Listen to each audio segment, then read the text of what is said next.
Assalamu alaikum, everyone. So as you guys know, this is very exciting.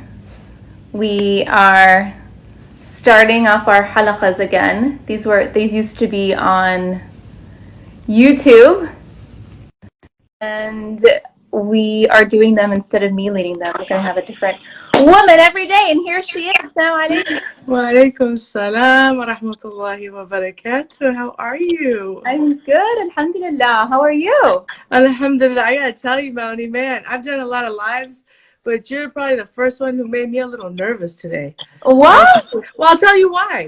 I mean, I love you, don't get me wrong, but I haven't ironed anything in over a month. I haven't, in terms of getting myself ready, I was like, oh, no, I can't come on live with Haute Hijab, co-founder or founder, and come looking like a hot mess.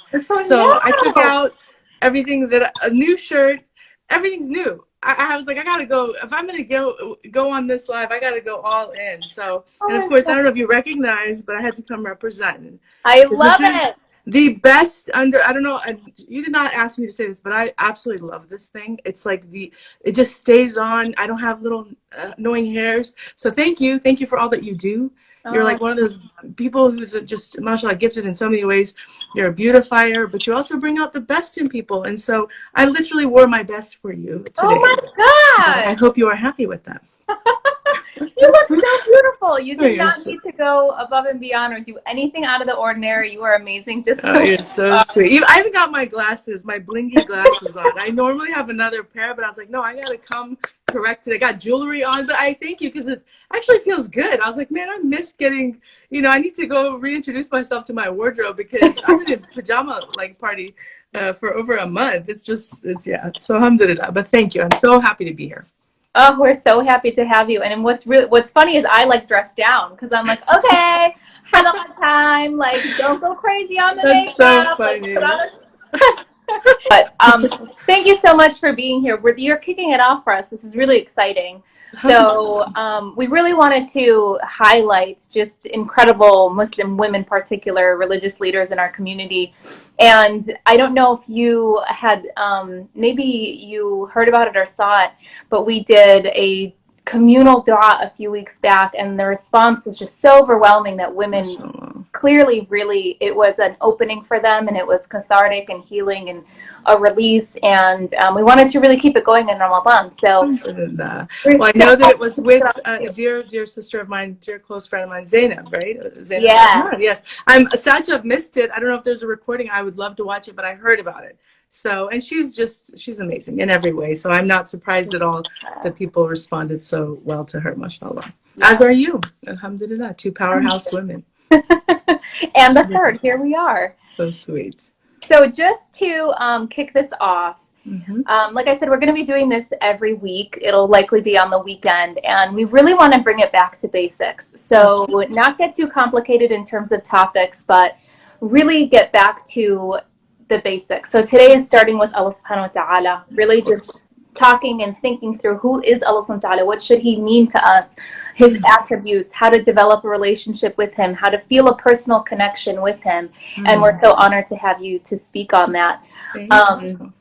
So we'll kick it off, and I'll turn it over to you. We'll kind of do like a QA type of style just to keep it going. I also have questions that a lot of people have great questions that they put in. So we'll go through those as well, inshallah. Alhamdulillah. That sounds amazing. So I'll just begin, inshallah. Bismillah ar-Rahman ar-Rahim. Alhamdulillah wa salatu wa salamu ala ashraf al-anbiya'i wal mursaleen. Sayyidina wa maulana wa habibina Muhammad sallallahu alayhi wa sallam. Wa ala alihi wa sahbihi wa sallam tasliman kathira. So first, again, thank you so much for inviting me. Thank you all for being here. I have never been on a live where the chats are going so fast. I'm trying to keep up, but really thank you for the love. So many beautiful people coming in with hearts and smiley faces and waves. Thank you. So welcome again to this beautiful gathering. I thank you again, Melanie, for the introduction and the invitation. This topic of who is Allah subhanahu wa ta'ala, it's a question that, there's a simple answer to that, which is he is the creator of the universe and the heavens and everything in between, and the earth, and just the creator of everything, right? We know this about him. And so that's a very simple response. But as you said, in your introduction to the topic, who is he to us, right? Who is he to us? That I like that framing, because our relationship to Allah subhanahu wa ta'ala should be a very personal relationship, right? We understand who he is. He's revealed himself according to his attributes. We know, there's many things to say about all of the beautiful qualities that Allah subhanahu wa ta'ala has. And so we know those definitions of who he is in terms of being our creator. But when it comes to our experience, our experiential knowledge of who he is, this is why it's so important to look to, again, what our Prophet ﷺ, disclosed to us, what is in the Quran. But one of the beautiful hadith Qudsi that is shared is, أَنَا عَنْدِي ظَنِّ أَبْدِي بِي. Right? I am in the opinion of my servant. So that right there tells us that we really are the ones who our reality of Allah subhanahu wa ta'ala is very much informed by our understanding of who he is. So if we believe him to be Arhamar Rahimin, right, which is the most merciful of the merciful, if we believe him to be the most loving, the most forgiving, the most accepting, and all of those beautiful Jamali attributes, which are the majority, by the way, right? If you look at the 99 that have been revealed and all of the attributes of Allah subhanahu wa ta'ala, the majority of them describe all of those loving qualities that draw us, the creation, to him, right? Some of them, yes, describe his more jalali attributes, but those are necessary, because we have to have a very balanced understanding of our Lord. And that's why, though, coming back to this hadith Qudsi, it's so important, because he's telling us it really is in our hands in terms of what we experience,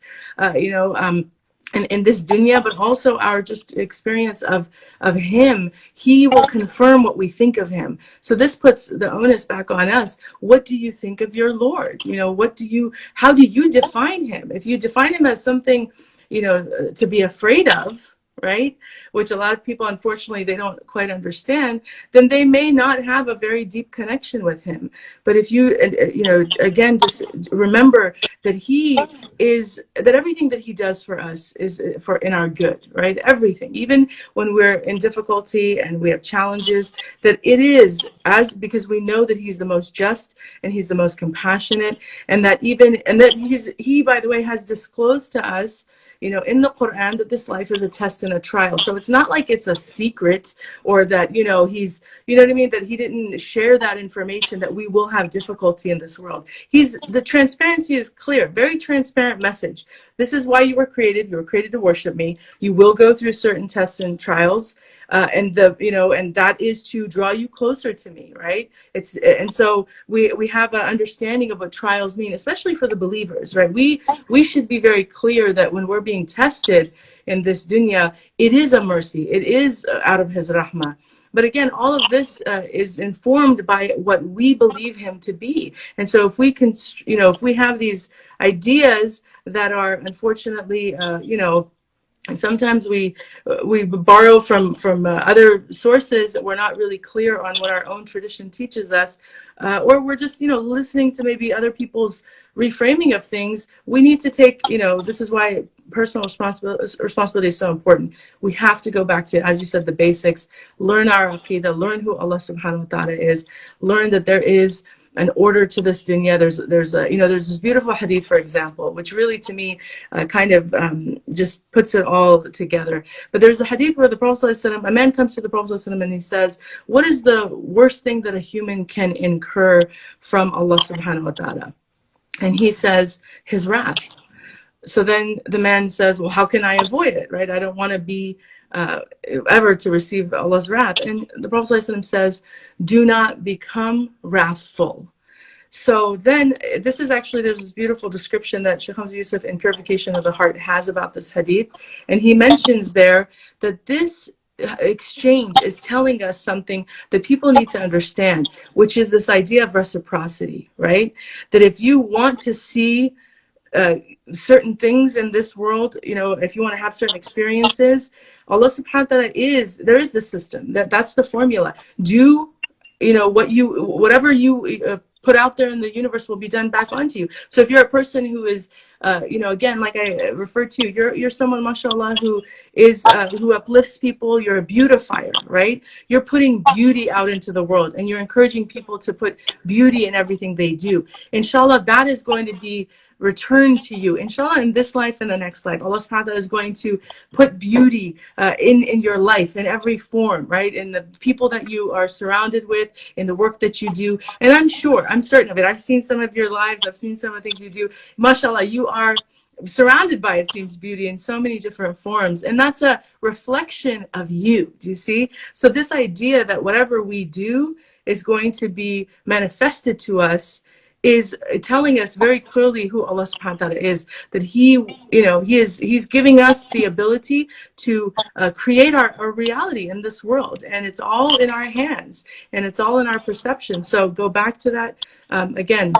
Fundamental, what is your opinion of Allah subhanahu wa ta'ala? If it's positive, if it's good, He will confirm it for you. And likewise, if you have a negative opinion of Allah, or uninformed or misinformed opinion, that will also be reflected to you. So get clear on who your Lord is, inshallah.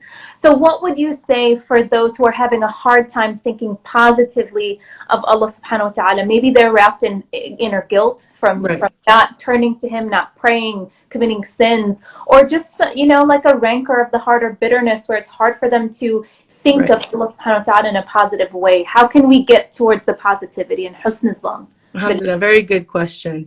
So again, this goes back to the basics. Our scholars have told us that every single human being is in 4 different states. Okay, there's 4 states everybody is in, and each of those states have an appropriate response. So, if Allah subhanahu wa ta'ala has decreed something for you, there's also a response that is expected of you. And if so let's look at those 4. The first is that you're in guidance, right? So alhamdulillah, all of us here, inshallah, we are all given the gift of guidance. Alhamdulillah, He's blessed us with this beautiful deen, and we're fasting, we believe in Him. So what is the appropriate response for those who are already guided? It's that you bear witness that He is the one who put you in this situation, that all the good that you have in terms of hidayah is from Him, and that you kind of remove yourself from the equation. So don't get too ahead of yourself. What does this do? It brings people in a state of humility, removes self-righteousness and arrogance in the heart, because you realize it can be taken away at any minute when it's Allah subhanahu wa ta'ala who's given you that guidance. So the appropriate response for all of us is to just constantly be in a state of shukr to Allah subhanahu wa ta'ala, constantly bearing witness that it is through His facilitation that we are able to do everything that we do. Again, humbling our nafs so that we don't get ahead of ourselves. The second is that if you're in a state of disobedience, and so for everyone out there who is, maybe they've done things that they're not proud of, right? Maybe they've sinned. Let us be clear that Allah subhanahu wa ta'ala loves. He loves the tawabin, the ones who sin but keep returning to Him, more than the perfect abd, the one who's just cruising, right? And we all know those people, mashallah. Maybe from birth they've born into an amazing family. They've had all of the access to knowledge and ability to travel maybe here and there and to learn, and they've just kind of had this really fast track, right? They've traveled the world, so alhamdulillah, Allah's facilitated their path for them. And then there's other people who've had a very bumpy road. They have had to kind of learn the hard way, and maybe in that they've done things that they regret. Well, here is again Allah subhanahu wa ta'ala revealing Himself to us, that by telling us clearly that He loves that category of people more than the ones who just have it fast tracked, right? So what is that for those who are in that state of maybe they've been disobedient, they've done things that they're not proud of? Return to Allah subhanahu wa ta'ala. The appropriate response is tawbah, with again yaqeen, having certainty that Allah subhanahu wa ta'ala forgives you, that it's as if you didn't even do it. And that's the beauty of human beings. I think because sometimes we judge things according to our experiences, and with human beings that's not always the case. You could apologize to someone 100 times and you still doubt whether or not they truly forgive you. And people do that. They might inadvertently, passive aggressively slip and say something that refers to something happened a decade ago or 15 years ago, and you're like, what? You're still remembering that, right?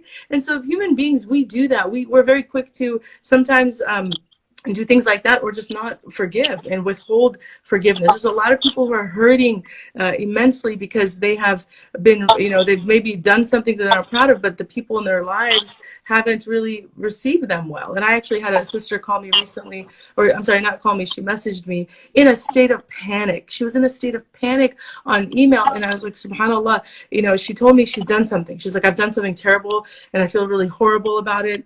And I don't know what to do. And she didn't disclose what it was. So I didn't obviously want to pry.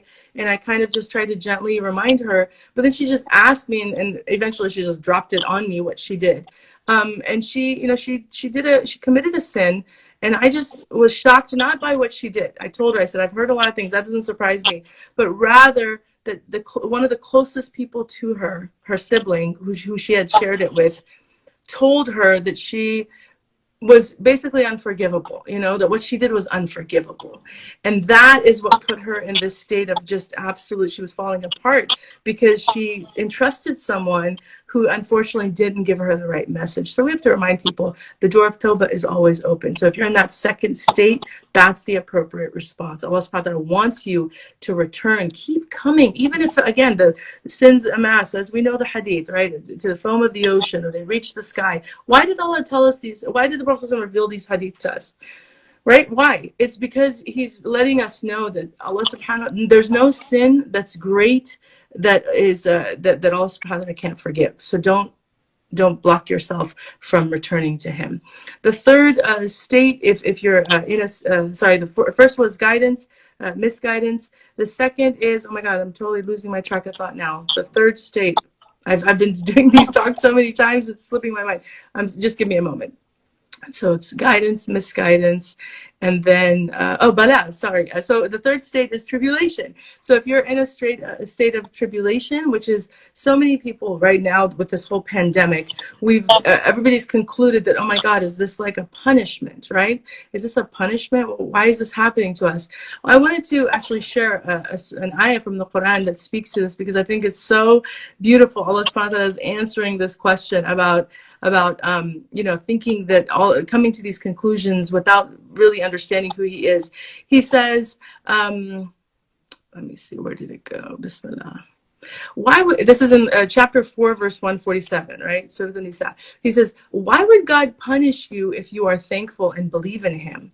God always rewards gratitude, and he knows everything. So if anybody's come to that thought, if you've been in a state of gratitude and belief in Allah subhanahu wa ta'ala, you're fine.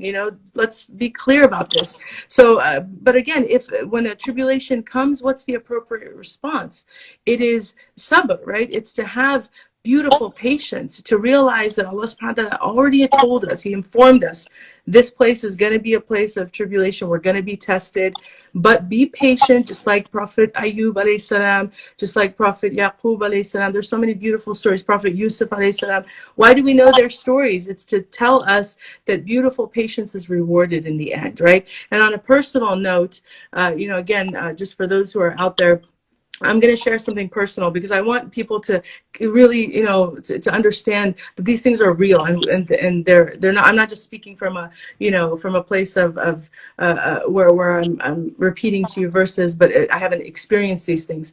I married very young after college, and my full intention to get married was to have children. I loved children. I used to tell my family all the time that I was going to, inshallah, have like a dozen. I would actually say I'm going to have a dozen, 12 kids. I don't know why 12, but I know it sounds crazy. But I love children so much. And that's why I went on to become a teacher, because I love the spirit of children. But I got married in the hopes, and Allah subhanahu wa ta'ala knew that my intention was to have children.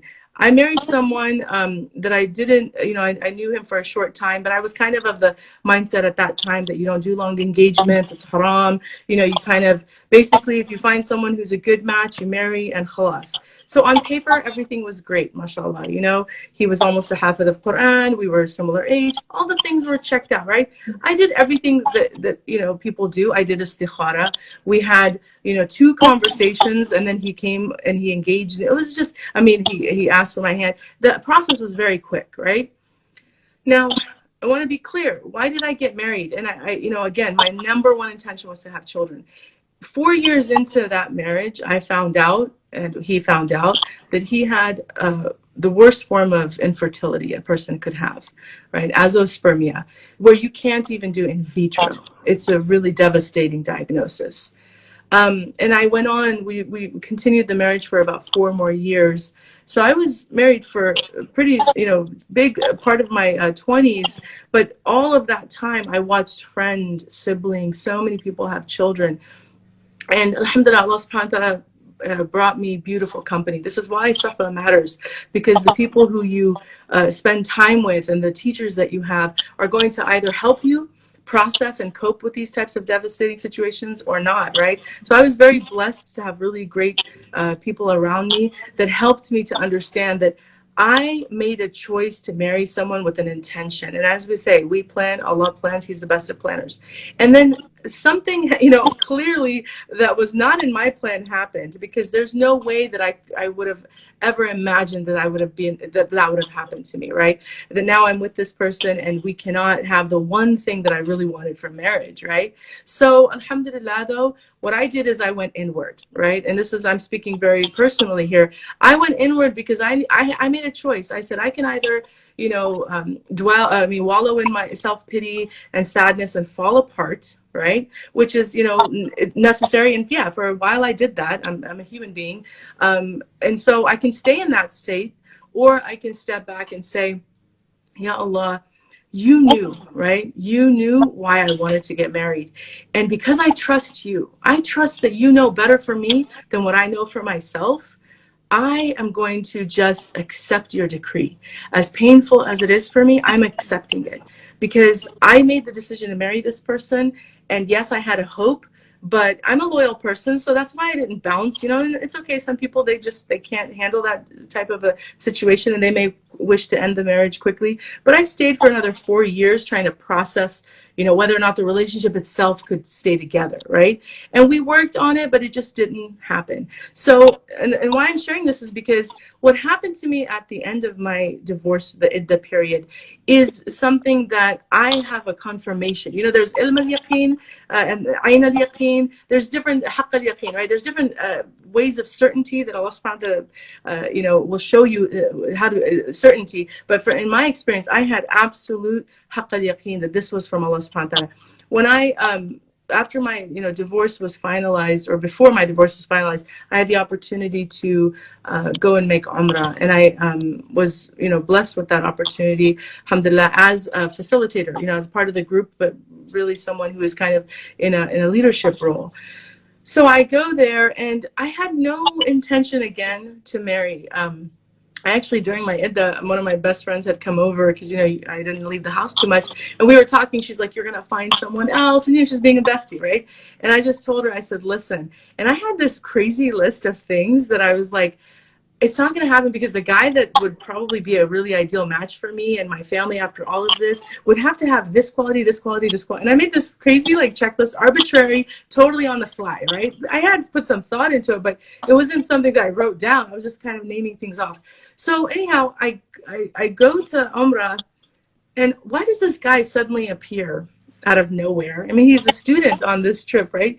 But he has all of these qualities that in the back of my mind, I'm not making any connections, by the way, with him at all. He's just a student, and I'm, but I find, and friends of mine are noticing, they're like, why does he keep coming and asking you questions? There's like brothers, on this trip. Why is he always asking you the questions? And I'm like, no, dude, I was just so checked out of the topic of marriage. It's like the last thing on my mind. So I'm not thinking about anything. And then subhanAllah, all is said and done, we return. He finds my email and he starts to, he's inquiring about me. And I'm like, what? And I actually initially told him straight up no. I was like, sorry. I was like, I just got out of a 8-year relationship. I'm just not in that space. But he was very persistent. I find out he's younger than me. I find out all these things, and I'm just constantly turning him away. And he's just, give me a chance. Like, why are you so against this? Because I was like, so, I didn't expect this to happen. SubhanAllah, Allah again is the best of planners. When I started analyzing different things about him, and then my friend, I was like, oh my God, he has every single thing that I made on my checklist. Wallahi al-azim, every single thing that I said to her, he had them and more. And then I was like, Ya Allah, this has to be from you, because that wasn't a dua. It's not like I sat and I said, Ya Allah, bring me a man like this. I was actually kind of in a way challenging, right? Yeah, I mean, I wasn't intentionally doing that, but in a way saying it's not possible, right? Allah subhanahu wa ta'ala, I didn't say it with regards to what Allah subhanahu wa ta'ala can and can't do. It was more to my friend saying, he doesn't exist, right? This guy doesn't exist. But Allah subhanahu wa ta'ala answered me. He answered me by literally bringing the man that I thought didn't exist into my path in Medina just a month after my iddah. Who does that, right? Who can explain that to me on a logical level other than Allah, right? This is divine planning 100%. This is him showing you didn't think he existed. Here he is.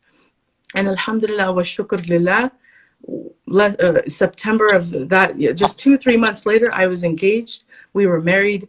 On the 1 year and 1 day anniversary of my divorce, I was married with no planning. Wallahi al-azim, no planning. I didn't realize the dates were the same, and I was like, oh my God, it's a year and a month later. But like I said, how does that happen, right? So when you're in tribulation and you have beautiful patience, I am like living proof. Alhamdulillah, and I don't credit myself. It's company, it's the people you surround yourself with who remind you of these things. Allah subhanahu wa ta'ala will reward you. And I really believe that. I've lived through many things in my life where that's been confirmed for me. But that is the appropriate response. You're in tribulation, have sabr and jameel. He'll reward you either. And we should be clear on this. Either in this world with what you want, or he will replace it with something better for you here, or he'll withhold it and give it to you, inshallah, in the next life. In all three, you're not a loser. You're not losing anything. You're gaining. So this is how we have to remember our Lord, that he is never standing in our way or and obstructing our happiness. Rather, he's preparing us for the ultimate happiness. And sometimes that comes through tribulation. And so be patient. Anything, good health, with a great family, all of those things, you have to be in a state of shukr. And shukr is so important. It's an active thing. It's not something you just say on the tongue, alhamdulillah. No, you got to be in a state of actively showing your shukr. And that requires, good deeds onto others, goodwill, right? Checking your heart. You can't be like, oh, alhamdulillah, in one breath, and then the next breath having hasad and envy and looking at people in that negative light. No, that's not, those two things can't exist in the same heart. You know what I mean? So you have to check and question yourself. And another proof of that is this verse in the Quran, which I just feel like we have to reflect on, subhanAllah. This is in Surah Al-Baqarah, verse 243. Indeed, God is the possessor of bounty for all people, but most people do not give thanks. Allah subhanahu wa ta'ala doesn't mince words. Most people do not give thanks. Most people, we think of ourselves in the best light. We think we're so nice and generous and kind, and yeah, sure, we're thankful, we appreciate people, but if Allah subhanahu wa ta'ala is telling us this, we should question whether or not there's sincerity in our claim of being grateful to him. And the only way to know that is to look at yourself deeply, take yourself into account. Am I doing what I need to be doing? Do I worship my Lord as he deserves to be worshiped? Am I taking care of his creation the way that I should, and being gentle and being compassionate as was the prophetic model, right? That's his model. He's the one who we should emulate or imitate. But this is how we call ourselves into question of this claim of gratitude, because I think a lot of people think, I certainly was, when I saw this verse and I contemplated, I said, subhanAllah, that's delusion, right? Because we all want to believe that we are grateful, but if Allah's telling you most people do not give thanks, that's it should put all of us in a bit of a panic, in my opinion, right? Like, I don't want to be in that category of most people, ya Allah. Please, give me this, guide me and let me be always in a state of gratitude. So I want to pivot into the next part, which is really talking about cultivating that personal relationship with him on a very personal level. But right. Before getting to that, my question is, why is it important to have a personal connection and relationship with him that is your own, and not, in the outside of, the 5 daily prayers, which can become robotic even in a sense at times? So why is that important? I love that. Well, first, we have a maxim that says, "Man arafa nafsuhu faqad arafa rabbuhu," right? The one who knows himself will know his Lord. So right there, the message is that this is a very personal journey, and it works vice versa. If you know Allah subhanahu wa ta'ala, you know yourself very well. So we can't just, be, like you said, robotic in our actions. We actually do have to sit with ourselves and think very intimately about the fact that the creator of the heavens and the universe and the sun and the moon and the stars and all of the beautiful things in creation, that we were a thought, right? Each one of us individually, right? That he brought us into existence. This is very powerful reflection, because what it does is it brings people to that point of, you're important, don't undermine and undervalue who you are, because Allah subhanahu wa ta'ala didn't create you as a rock or a tree or a cow or, an ant. And all of creation, of course, has its value. But the fact that he gave you existence as a human being, right, which is has the potential to be greater than even the angels who worship Allah subhanahu wa ta'ala around the clock, right, without breaking. And here Allah subhanahu wa ta'ala is telling us that the human being has the capacity to be greater than the angels. So he gave us that. Then he gave us the great honor of being in the ummah of the Prophet sallallahu alaihi wasallam. So these are things that we cannot take lightly. They're immense treasures that by the way, on the day of judgment, there will be others who envy us, even prophets, former prophets who envy us because they wish that they were in the ummah of the Prophet sallallahu alaihi wasallam. So I think we need to reevaluate our value, right, in terms of existence right now. And yes, I think a lot of times it's natural when we read from the great stories of the past, whether it's hadith or stories of the saints, to wish to be, among that group of people. But the Prophet ﷺ himself in the hadith let his sahaba know that it's not so set, in stone which group is better, right? Because he referred to us as his brothers, right? And why? Because we know him, we have closeness to him without even seeing him. So I think we have to kind of give us ourselves, and it's all, of course, Allah subhanahu wa ta'ala, he's the one who's guiding us, but have a more positive attitude about, being in existence in this time and day, and then taking that and finding motivation to align yourself with your purpose. And that's why, when you say about the personal relationship, it's so important to go inward, because the 5 daily prayers, for example, and all of the ibadah that we do that are part of our fara'id, or the obligatory acts, those are just like those are debts, right? We pay those debts because Allah subhanahu wa ta'ala has put us in existence, and that's what he's owed, right? That's why we're created. So we do those. But there's other things that throughout the day will enhance our connection to him. And that's where we want to look like, what can you do to enhance that connection? Well, not my first thought is, don't make your connection to him, don't what is the word, restrict it to only something that can be done on a prayer mat, or in a ritual act, because that in and of itself is wrong. Dhikr of Allah subhanahu wa ta'ala can be done anywhere, as long as it's obviously a appropriate space. But you could have that connectivity, washing your dishes, or sewing, or cooking, or whatever activity you're doing, art, if you're driving, you could be having conversations with Allah subhanahu wa ta'ala internally or externally in all of those activities. And that's all counted, because you're remembering Allah subhanahu wa ta'ala, you're acknowledging, right, that he is your creator, and doing that throughout the day, finding moments of doing that. Again, like I said, whether it's internal or external. My practice, for example, I mean, like I'm here in America, we're in the West. I, like most people, enjoy listening to music. For example, one of my favorite types of music is classical music, and I homeschool my kids. So throughout the day, we're always listening to classical music. There's times for Quran, there's times for Nasheed, but I like what it does for me, because I find awe that Allah subhanahu wa ta'ala created this concept of music, and that human beings can put these things together and then create amazing things. So you can find ways to find awe around you, but you have to look. And that's why I appreciate children, because children are naturally in awe, right? When you see children, they find awe in everything. Mommy, I found, this bug and it's on a leaf, and they're just so excited. And you're like, subhanAllah, wish that I could have that again, because we become jaded and we get cynical and sarcastic as we get older. Nothing really excites us anymore. Where it's like overstimulated, we're desensitized to so many things. So we have to kind of just unplug a little bit and find awe again. And one of the ways to do that is, yes, to reconnect with the natural world. You got to go out there and look, right? Look at what's going on in this world. When I start thinking about the universe, and look at those images from like this, the Hubble telescope. It's beyond comprehension that Earth is a little speck. It's a little, like, literally dust particle in this huge, dark, massive, expansive universe that is so expansive. They don't have answers with regards to how far it goes, right? But we're this tiny speck. And then in that speck, Allah subhanahu wa ta'ala has given us this beautiful, it's like what are those little things called? Forgetting, where you create like little scenes inside of a glass.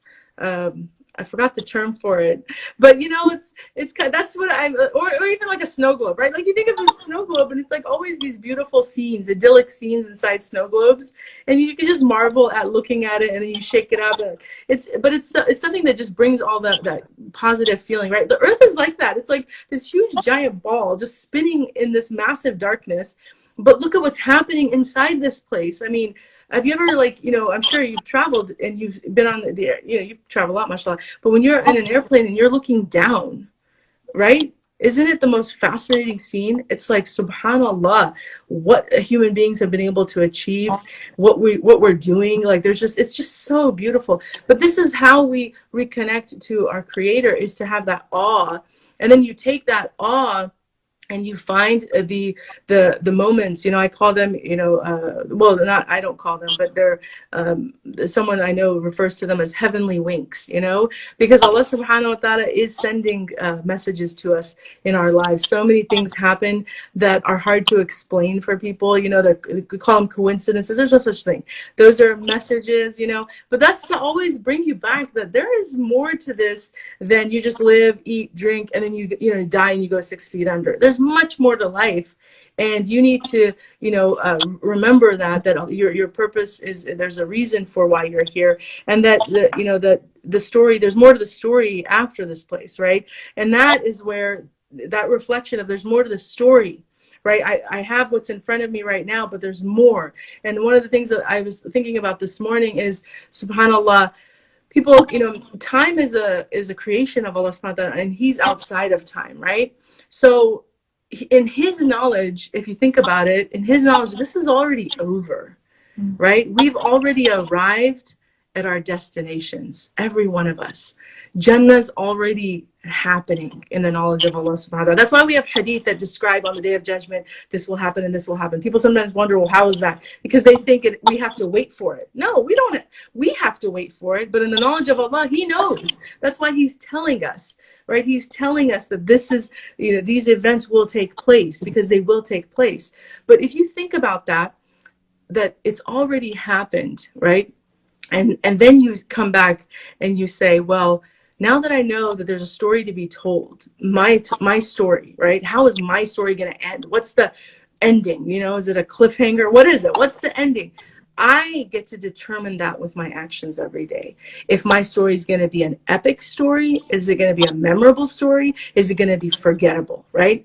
That's it. What is the story we're all going to tell? And so that's where, again, you go back and say, now, well, how am I going to use my time? Because the most precious thing we have is time. We have time, we have health. So if I'm going to waste my time and squander my time, and you see it, again, people are in different places and we have to appreciate that. But if you start to really think about the value of always trying to be in a state of Allah subhanahu wa ta'ala. So whether you're listening to music or even watching a movie, how many times have you watched a film, and if you're just stuck in the film, you're kind of missing the greater objective, which is that film should again bring you awe of Allah subhanahu wa ta'ala. Like, wow, look at this. The human beings can do this, right? We can put these amazing stories together. And I love some of the great genres. Like, I love Lord of the Rings. I love those great stories because they make me feel like, Ya Allah, what is Jannah going to be like, right? Like, you've given us this false, ability to create magical worlds, and it's not real. But the fact that I can still witness it in awe at a computer or a television screen because it's an alternate, reality or world, and I'm in like, wow, state. I can't fathom what Jannah is going to be like, right? That's how you have constant remembrance of Allah subhanahu wa ta'ala. Connect everything you're doing, bring it back to Allah. If you're washing, like I said, the dishes, and you're just standing there thinking it's a mundane action, no, imagine the Prophet ﷺ. You are doing a prophetic act. He washed his own dishes, he mended his own clothing. There is beauty in everything that we do when we connect it back to the Prophet ﷺ, when we connect it back to Allah subhanahu wa ta'ala. And that is how you have a holistic, wholehearted experience of connectivity, that you're not just restricting yourself, right, to certain acts, but you're saying, I'm gonna find, because Allah subhanahu wa ta'ala says that he's closer to me than the jugular vein. So if he's with me in this proximity, then clearly I can find a way to bring him into my vision or sight of into my sight at all times, right? I can do that. And you just have to do that. And it's a creative process, but the mind is powerful. Why not do that, right?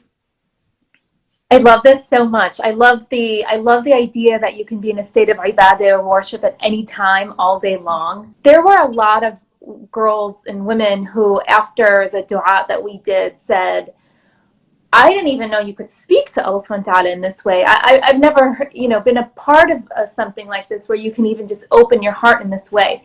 So my question is, what is the best way to communicate and to speak to Allah subhanahu wa ta'ala directly? Oh, I love it. You're going to get me emotional because as soon as I start thinking about some of the attributes of Allah subhanahu wa ta'ala, it puts you in that state of like awe, especially as women. Ya Allah, as women, we have so much to be grateful for, and I'll tell you why. Again, I'm just going to read from this quote because I think it's so powerful. But we first, before I read from the quote, the attributes of Allah subhanahu wa ta'ala that he repeats to us and we all know them, right?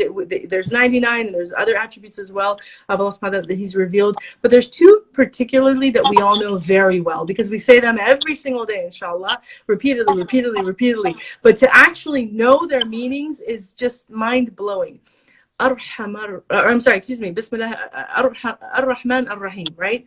Ar-Rahman Ar-Rahim, right? Why are these repeated to us in front, before every surah except for, of course, Surah Tawbah? Why is this so relevant? Why is this this is the way that Allah subhanahu wa ta'ala introduces himself to us in his book, right? It's the first thing we read, right? Impressions matter, first impressions matter. And here Allah subhanahu wa ta'ala wants to let us know, who am I? I am the most merciful, right? The most merciful, and the way to distinguish or the meaning between the two is Ar-Rahman describes the attribute, right? He's the one who is attributed with mercy, and Ar-Rahim is the one who enacts that mercy onto his creation. So he's reminding us, I'm the one who has the mercy, and then I put that out into creation, right? Now, as far as this word Rahma, it's so important for women to know this because we are immediately connected to this word. Sheikh Hamza says, and I'm going to read his quote because he says it better. He says, the word in Arabic, raham, right? Rahma are the same root words. Rahm is the womb, right? We all possess a womb.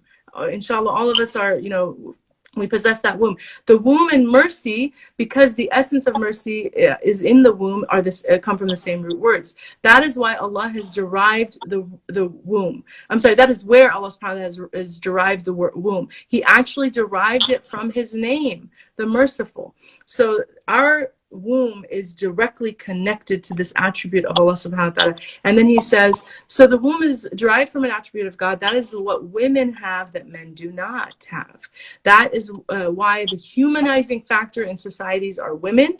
The mother is the humanizing factor, and without that, if the mother is destroyed, then it is a disaster for the rest of society. I love this because he's honoring, of course, Allah subhanahu wa ta'ala's attributes, connecting them to women specifically, and reminding us that we have an ability to connect with Allah subhanahu wa ta'ala in a unique way that men do not have. So we should really channel that and focus on learning his attributes, but in particular, when we sit with ourselves. I mean, there's so many ways, of course, to converse with Allah subhanahu wa ta'ala. You can do it very inwardly. There's, dhikrs that some people just, or remembrance of Allah subhanahu wa ta'ala, they do it as it's an internal dialogue. Or you can actually, as you said, speak out loud.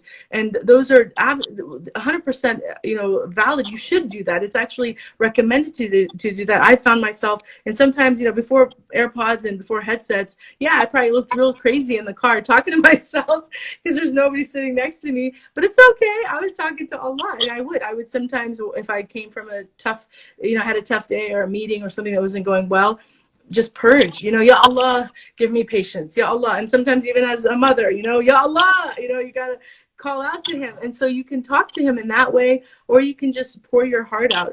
I had, recently something difficult that happened to me where I was, sometimes we put our heart on our sleeve and it's misunderstood, and that's really painful when you try to, say something and someone takes your words out of context. It's like a betrayal. Mm-hmm. And that happened to me recently. And I just remember I wanted to, because our initial, our instinct is to find our confidant, right? That might be our best friend, our parent, or someone where we just say, something happened to me and I'm really like sitting with it. But subhanAllah, it was amazing because I realized what was going on afterwards, that I tried to reach out to this person that I usually reach out to for nasiha, but she was unavailable. And so it was late at night. And then I just realized, like, what are you doing, Hosai? You're going to run around trying to find someone where you just need to, unburden your heart to Allah. So I just allowed myself to sit, and I just started and I had a cry fest, but it was me and Allah, because he knew everything. He knew my intentions. He knew that I was actually what I was saying, and the fact that it was misconstrued in the way that it was really hurtful to me. And then I, of course, I had no hard feelings for the person who did it. It was more like my, my challenge of processing it, like, because it was painful, right? It was painful for me. So alhamdulillah, I just unburdened. I allowed myself to cry it out. And then wallahi, this happened. Amazing. She, within minutes of me doing this purge, she reached out to me. And then I was like, oh, well, okay, Allah, I got you, because I didn't think, it was late at night. I didn't think I was going to hear from her, until maybe the next day. But the fact that he prevented me from having her as my outlet and allowed me to, really pour my heart out to him was so beautiful. Because then, alhamdulillah, by the time we spoke, I was over it. I was fine. We had more important things to talk about. But those are the types of things that I think we have to do. We have to just purge and really unburden our heart to him. And that can be done anywhere. It can be done, on, like I said, on the prayer mat or not. I was sitting on the couch in a dark space with Kleenex around me.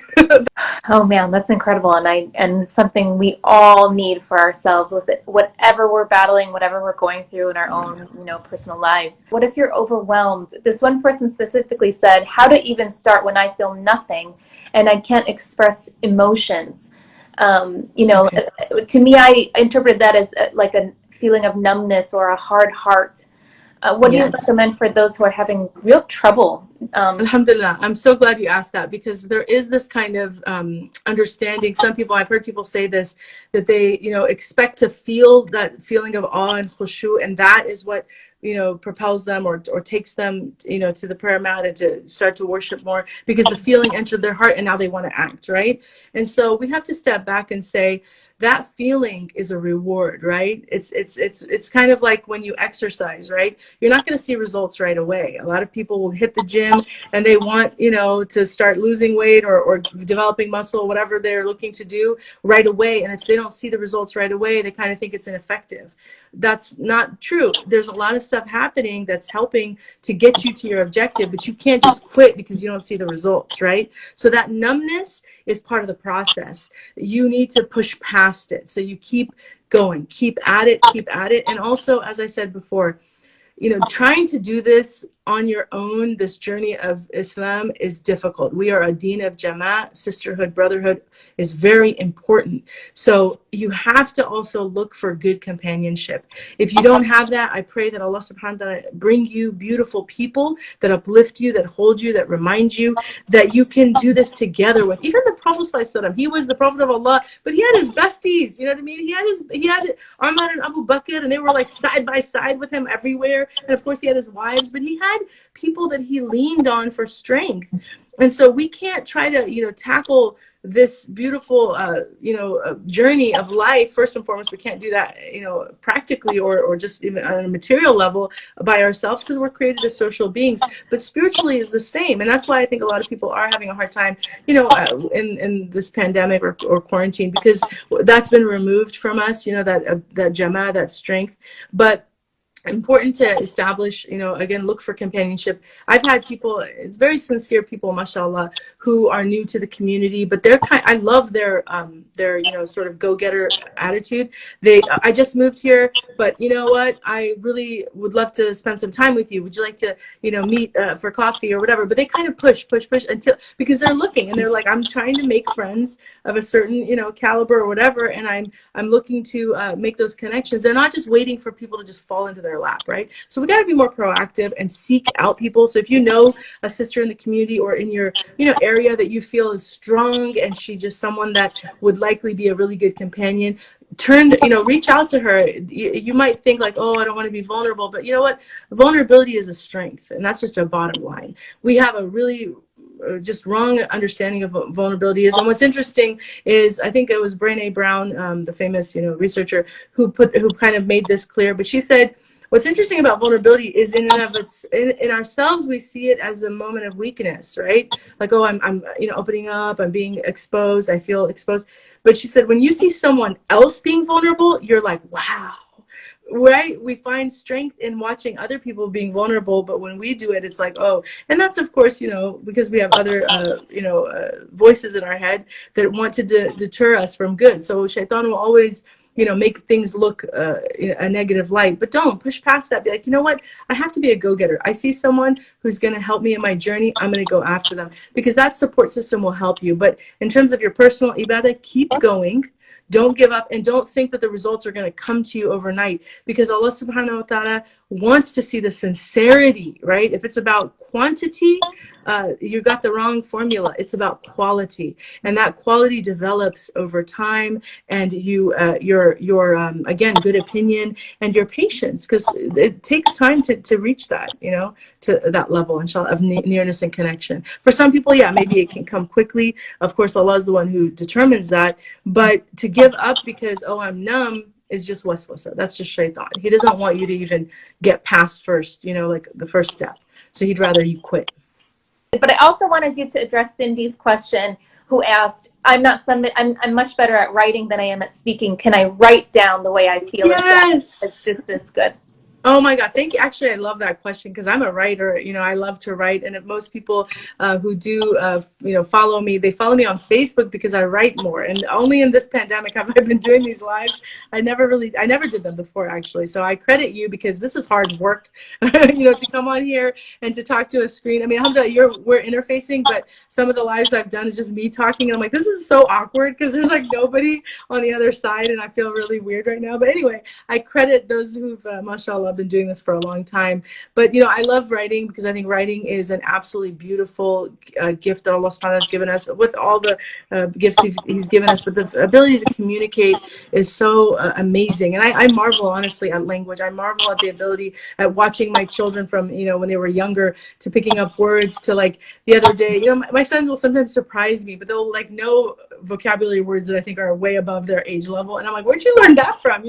But they've picked up on things and they comprehend. And so to see the evolution of a person evolving and acquiring understanding and knowledge is really beautiful, and it's a gift from Allah. And then to take that to writing, which is I think the floodgates open if you do it, and you can learn how to do it.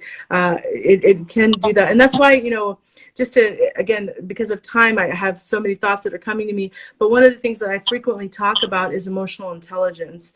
And emotional intelligence is a framework. It's really amazing. It's an incredible framework that people should learn. I speak a lot about on this topic because I want to equip people with the tools to develop themselves, right? That self-awareness and self-knowledge that we talked about earlier, but also to increase and enhance their connection to Allah subhanahu wa ta'ala. So I would say, for those who are interested, You can, look, if you want to connect with me, I'm here on Instagram, I'm on Facebook.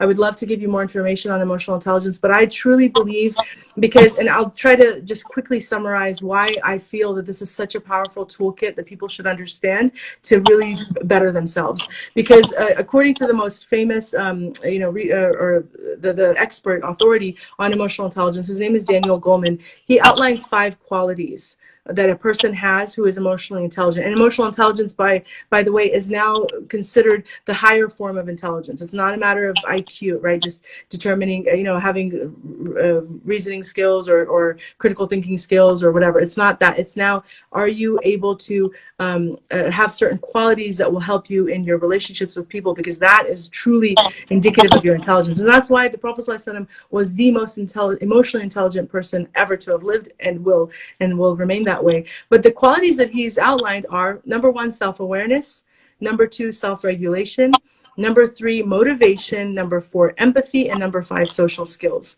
So what I do in my workshops or my talks is to break down how all 5 of these correlate to the prophetic model. And if we just took them and broke them down and understood them and used this framework, we will naturally become we'll just see us or become the best versions of ourselves, because we're following the prophetic model.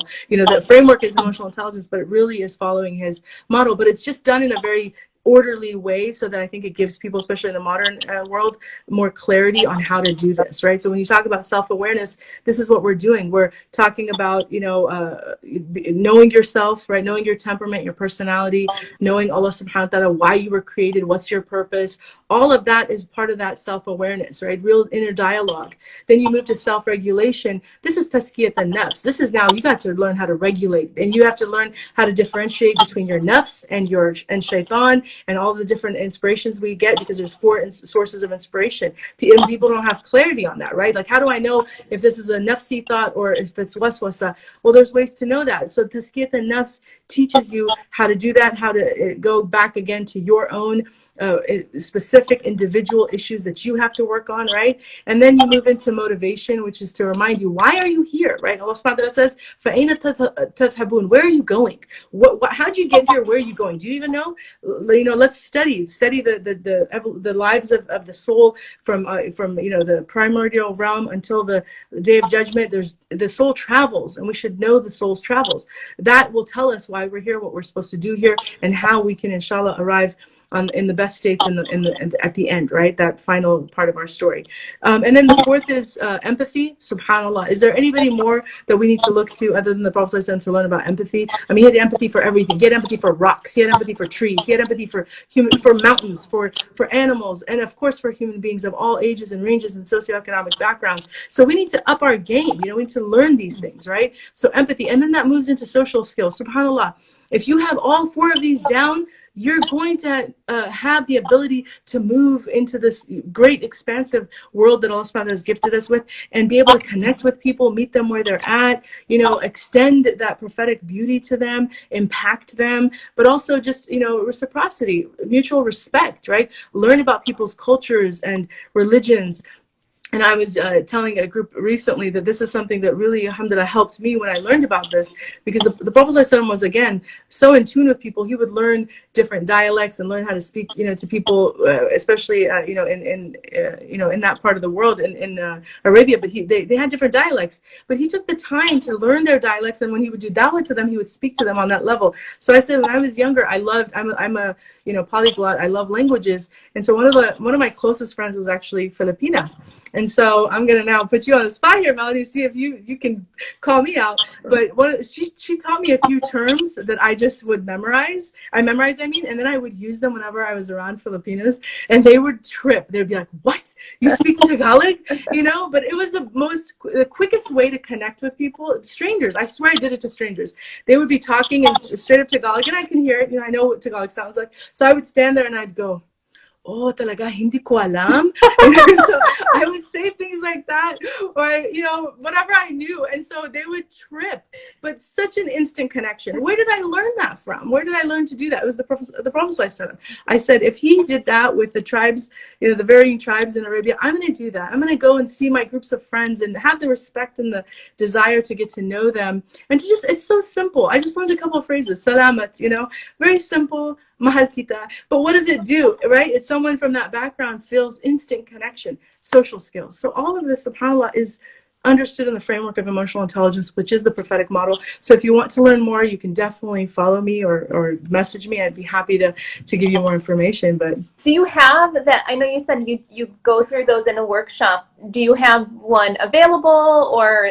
Yeah, I have quite a few recordings on this. I've been doing nonstop stuff during this pandemic. It's kind of insane, honestly. I was thinking I should count, because like I said, my life has been a lot of people things have shut down for them. It's the opposite for me. I've just, alhamdulillah, every day there's been a live or some program. But this has been the topic that I love to talk about. I love to teach women especially about it. I do a lot of work with women, but because it's a toolkit, and it helps build them up, and they find like, wow, I never knew this. I'm like, yeah, I didn't either until I knew it. And I'm living proof that you can actually, inshallah, again, develop yourself, and really have an enhanced experience. So there are things online already, but I do plan on doing a lot more. And I post that always, like on my social media. I'll post whatever programs I'm doing.